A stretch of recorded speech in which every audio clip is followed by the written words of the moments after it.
Now this is a quite important topic here, and a bit of a harder topic for this chapter.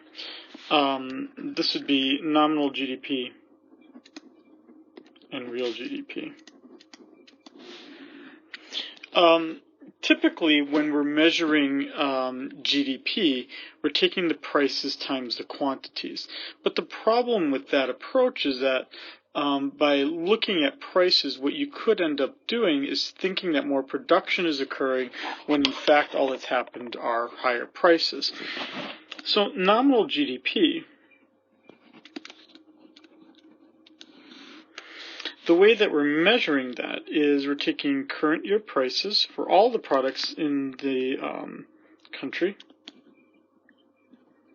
and we're multiplying them by current year quantities.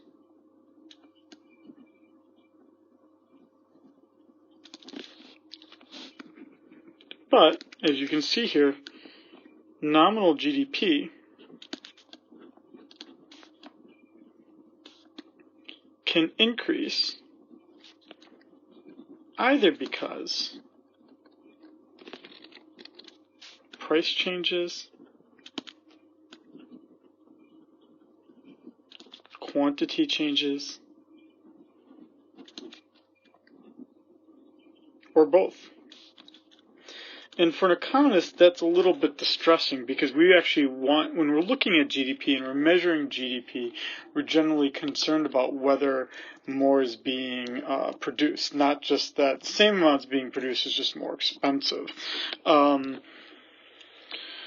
instead, what economists tend to focus their attention on is a measure known as the real GDP, which then basically keeps the prices at a certain amount, what we call the base year prices, and we multiply it by the current year quantities. The base year would have to be something that's told to you.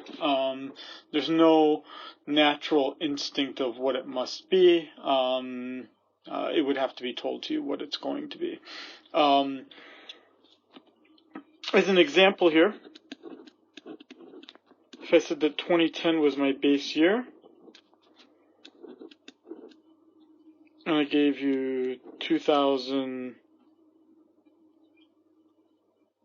2010, and 2012, the real GDP would be your prices in 2010 times your quantity in 2000. Your prices in 2010, your quantity in 2010.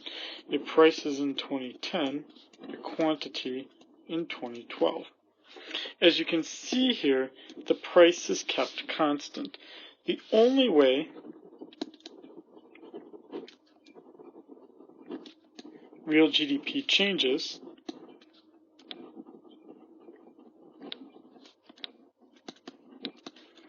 is if quantity changes.